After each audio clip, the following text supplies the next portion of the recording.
Hello everyone and welcome to EnglishPod. My name is Marco. My name is Catherine, and as you've probably noticed on our website, this is one of many different parts of a series all about having an interview in English. This is a job interview, and at this point we're at about part 7. That's right. So today what we're going to talk about is the key question whenever you're having a job interview is they ask you to describe your key strengths. And this is our word for vocabulary preview today, so let's take a look at it. Vocabulary preview. Okay, so you might have heard the word strength before. This is something that you're good at. And so key strength or key strengths, plural, would be things that you think are most important about you as far as the things that you do well. That's right. So as we mentioned, your boss or your potential boss might ask you to describe your key strengths. So you're going to mention a lot of adjectives, positive adjectives, saying how good of a worker you are. So why don't we listen to our dialogue? Let's see what Rebecca has to say about her key strengths, and we'll look at those in a little bit.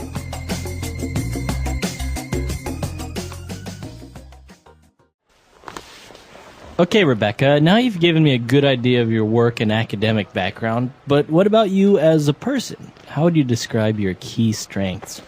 Well, Mr. Parsons, as I mentioned before, I'm someone who needs new challenges. I'm really focused and hardworking. I think my academic results prove this. Yes, true. But how about other personal qualities? Well, I believe I'm a good team player, but I can also work well independently. I'm very enthusiastic and, well, I hope my colleagues would agree. I'm fun to work with. What would you say is your most positive quality? That's a tough question. But I would have to say my passion. I'm really passionate about journalism and passionate about my career. All right, so she obviously has a lot of good key strengths. Why don't we analyze a couple of those on Language Takeaway? Language takeaway.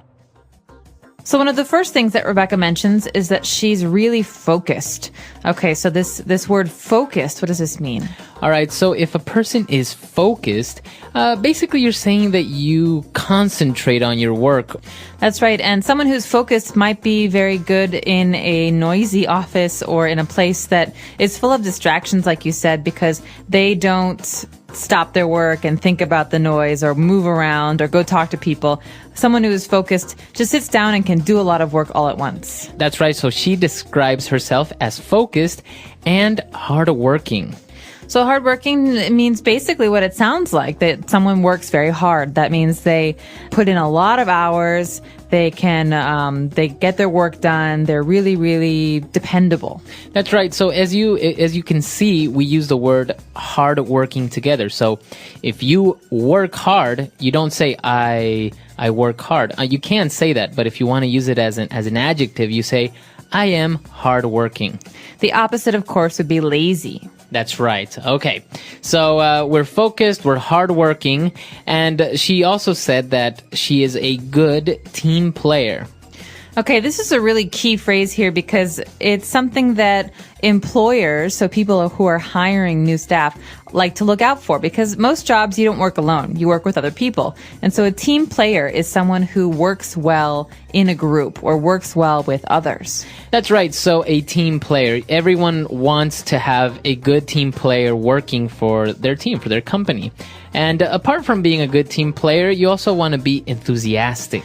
That's right. So this means that you are interested in what you do. You are excited about it. It's not like, oh, God, I have to do this report. It's like, oh, wow, I get to do this report. I'm enthusiastic. I'm really interested. I'm going to put a lot of energy into it. That's right. Okay, so an enthusiastic person not only can be about working, you can be enthusiastic about anything, about, painting your house, about going on a trip. Exactly. Enthusiastic. All right, and our last word for language takeaway is also a good quality to have if you are passionate about what you do or what you're doing. So someone who is passionate about something really, really likes that thing. That means that they love to do it or love to see it. Passion is the opposite of not interested. Okay, so you're really, really emotional and excited and interested in something. That's right. So you are passionate about something. It comes from the noun passion. So you have a passion for painting. Maybe you love to paint. So you're very passionate about painting. So a lot of great adjectives there to describe yourself in a good way. Why don't we listen to our dialogue again, and we'll be back with Fluency Builder. Okay, Rebecca, now you've given me a good idea of your work and academic background, but what about you as a person? How would you describe your key strengths? Well, Mr. Parsons, as I mentioned before, I'm someone who needs new challenges. I'm really focused and hardworking. I think my academic results prove this. Yes, true, but how about other personal qualities? Well, I believe I'm a good team player, but I can also work well independently. I'm very enthusiastic and, well, I hope my colleagues would agree. I'm fun to work with. What would you say is your most positive quality? That's a tough question. But I would have to say my passion. I'm really passionate about journalism and passionate about my career.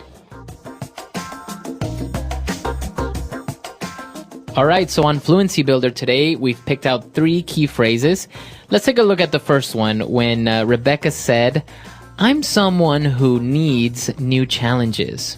Okay, so this structure, I'm someone who, is something that you hear a lot of, and you can actually fill in the end of that sentence with a number of different phrases. So in here, we heard, I'm someone who needs new challenges. We could also say, I'm someone who needs structure. All right, so we can also change the verb, right, from needs to, I'm someone who likes a challenge. Or maybe Tracy is someone who requires a lot of attention. Right, so this is a way to introduce a characteristic of yourself. So you're telling people something about yourself. Okay, very good. So moving on, we also saw that Rebecca said that she is fun to work with. I'm fun to work with. Okay, so let's just treat this like a little fixed phrase. We say this about people all the time. He's fun to work with. She's fun to work with. Or this group is really fun to work with. They're all really fun to work with. So that means that it's not serious, that you really enjoy doing it. So it's a little fixed phrase that you can use to say that, you know, it's nice to work with Rebecca, or that she's very, you know, not serious, not a mean person. That's right.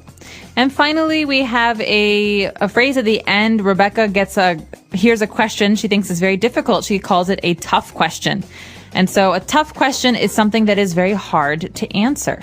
That's right. She says, that's a tough question. So she's basically acknowledging the fact that the question is difficult, a tough question. Now we can combine this word tough with other things. That's right. You can say it's a tough situation. That means it's a hard situation to handle. You could also say he's having a tough time. That means that right now in his life, there are many things that are difficult for him. And so tough means difficult or hard or unpleasant. Okay, very good. So a lot of good stuff coming from Rebecca, mentioning all the positive things about her. Why don't we listen to our dialogue one last time?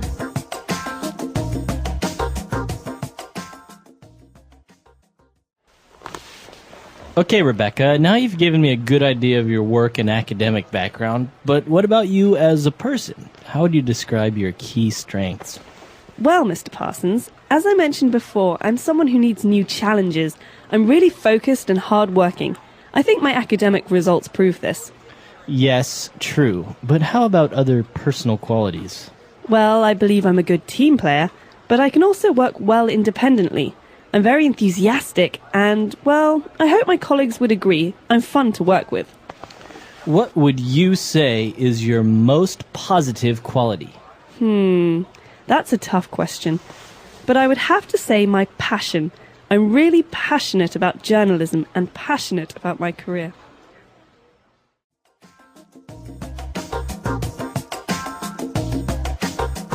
All right, so talking about key strengths, I think it's always difficult to talk about yourself and still sound a little bit humble, right? To not sound like arrogant, like saying I'm the best.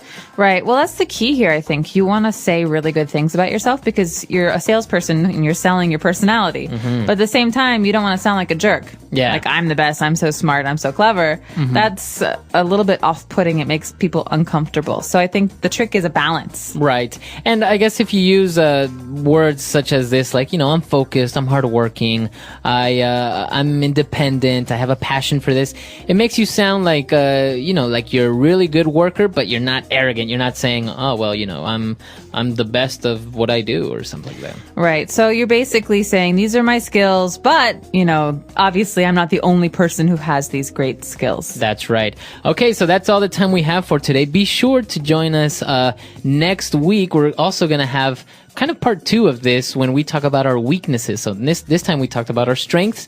Then we'll talk about weaknesses. That's right. So we hope that you will check out our website, EnglishPod.com. If you have questions or comments, leave them there for us, and we'll be in touch very soon. All right, we'll see you guys there. Bye. Bye.